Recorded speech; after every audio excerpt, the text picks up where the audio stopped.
E aí, pessoal, beleza? Bom, hoje eu vou falar sobre o livro Nas Ruínas do Neoliberalismo, da Wendy Brown. Excelente livro, indico vivamente a leitura. É um estilo ensaio, assim, não é cabeção, assim, não, você não entende nada, dá para ler tranquilamente. E qual é o debate que a Wendy Brown ela faz nesse livro? Bom, o livro meio que é dividido em duas partes, né? Primeiro, então ela vai começar a pensar o que é a nova direita. Tá correto dizer nova direita? Se é a nova direita, o que a difere da direita clássica, né? Outra questão, qual é a teoria dessa nova direita? Qual é o projeto dela de poder, né? O que essa nova direita pensa sobre a sociedade, sobre o Estado, o que ela pretende, assim, uma vez que ocupa o poder, né? Então, ela lança primeiro essas questões, ela tem o foco dela nos Estados Unidos, né? E a ascensão dessa nova direita em torno do Trump, né? Então ela quer fazer, ela vai mostrar pra gente, né, quem são os grupos em torno do Trump, qual é o seu debate, né? Quais são as questões então que os tornaram tão poderosos, como que eles ascenderam tão rápido, né, nos Estados Unidos, né? E aí é legal que eu vou fazer um paralelo então com a questão da ascensão da nova direita lá nos Estados Unidos, Trump, e uma ascensão aqui, Brasil, Bolsonaro, porque é muito similar, assim, é impressionante. Bom, na primeira parte do livro, então, ela vai explicar um pouco o trajeto teórico dela.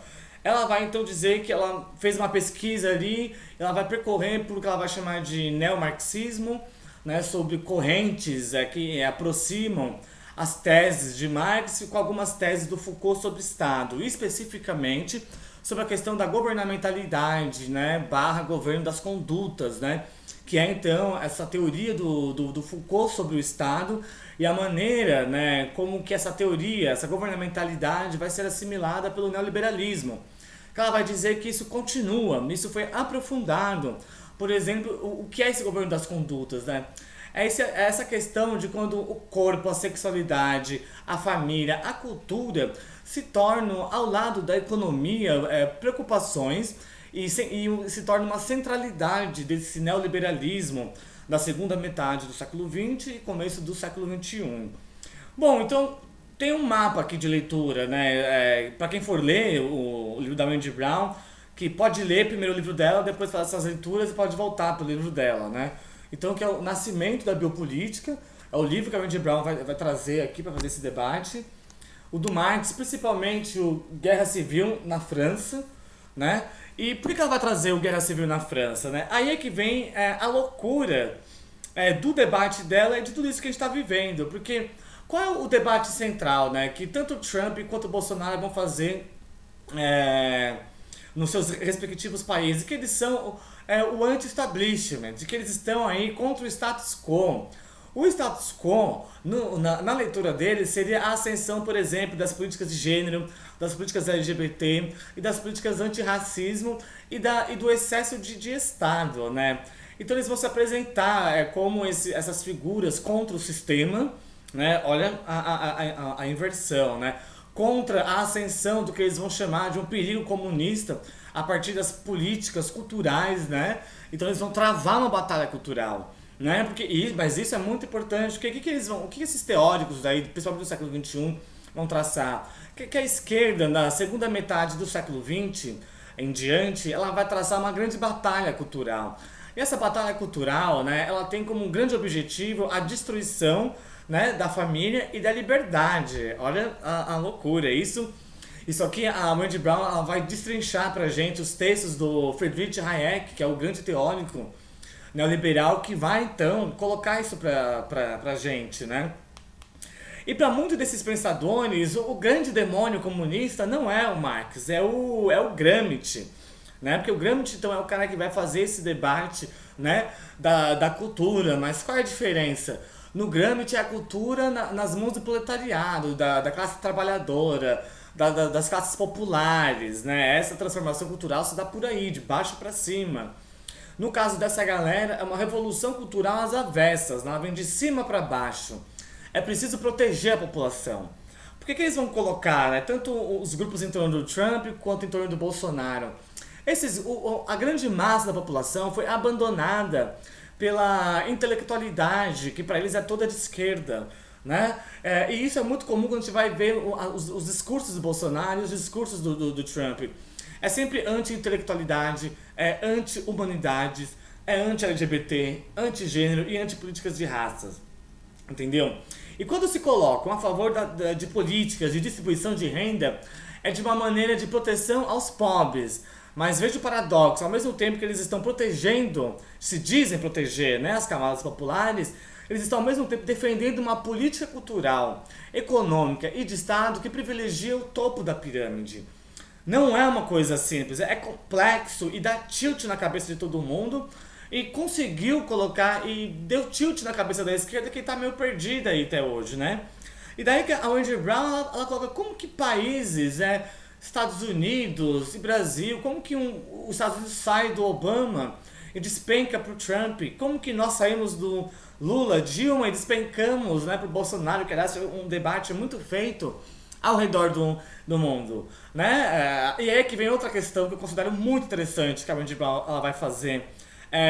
Só esse recorte do Estado, do homem branco abandonado pela intelectualidade, né? Na verdade ela vai colocar qual é o complemento, né? Só a precariedade da vida não explica a proximidade de uma certa parte da classe trabalhadora ou das classes mais populares a esse populismo do século XXI, desse populismo de direita do século XXI. Há um outro tempero aí que ela vai dizer pra gente, que ela vai chamar então do macho branco destronado, que é justamente a ascensão do debate das políticas LGBT de gênero e antirracista. O que ela vai dizer? Você vai ter um grande grupo formado principalmente por homens, classe média, né? Ela vai colocar ali, que começa então a olhar ao seu redor e dizer, opa, eu tô esquecido, hoje em dia só se fala de bicha, só se fala de mulher, só se fala de pessoas negras, e o homem, e eu, né? Onde que eu fico no meio disso tudo? Então ela vai dizer que você começa então a ter esse tempero da política, do ódio e do ressentimento, né? E é isso que vai explicar a virulência do discurso dessa nova direita do século XXI, sem nenhum pudor para dizer que viado merece morrer, que mulher tem que ficar em casa e que não existe racismo, né? E se qualquer vergonha, né? Tanto é que a gente vê que essas pessoas não têm vergonha. E aí é muito louco porque ela vai trazendo exemplos pra gente do que está acontecendo nos Estados Unidos, e é muito semelhante ao que está acontecendo, né, no Brasil. E qual é a outra semelhança, proximidade entre Bolsonaro e Trump? É a aliança com algumas correntes, né, evangélicas, né? Que não são todas, né? Eu sempre falo isso aqui, não são todas. Mas eles vão fazer aliança com algumas correntes evangélicas, né? Poderosas, né? Que tem TV, que tem rádio, né? Que produz série, produz cinema, né? Então você tem esse tempero, né? Que vai então fazer com que essa política do ódio ganhe tanta importância quanto a política econômica, né? Da retirada do Estado na função da distribuição de renda. De que o Estado, né, ele não tem que legislar sobre questões de sexualidade, LGBT e de raça, e como que isso vai então contaminando toda a política e se torna o grande discurso, né, da política. Mas por que ela vai chamar de nas ruínas do neoliberalismo? Porque ela vai dizer que, na verdade, parte do objetivo neoliberal, né, de Hayek deu errado, mas é justamente porque deu errado é que acendeu essa política do político, porque o Hayek, ele acreditava que o político, como a gente conhece, ele deveria sair de cena. E a política deveria ser dominada por tecnocratas, mas quando surgem figuras como Trump e Bolsonaro, ela é extremamente política do político, ela é extremamente estatal e extremamente moral no sentido de destruição daquilo que não concorda comigo. E isso não era o objetivo de Friedrich Hayek. Ele queria uma coisa tecnocrata, um Estado técnico que não se metesse na vida de ninguém, e as tradições é que conduziriam a sociedade, né? Então, e o último livro que ela vai usar, eu esqueci de mostrar, é O Homem Unidimensional, do Marcuse, que vai ser importantíssimo para esse debate, que ela vai chamar, então, né? Aliás, é um nome muito bonito, eu vou ler aqui do capítulo, que é Nenhum Futuro para os Homens Brancos. Ela vai utilizar o Marcuse, o homem unidimensional, para fazer esse debate, para falar dessa política do ressentimento e do ódio, que é o centro da disputa cultural que está sendo imposta pela direita no século XXI.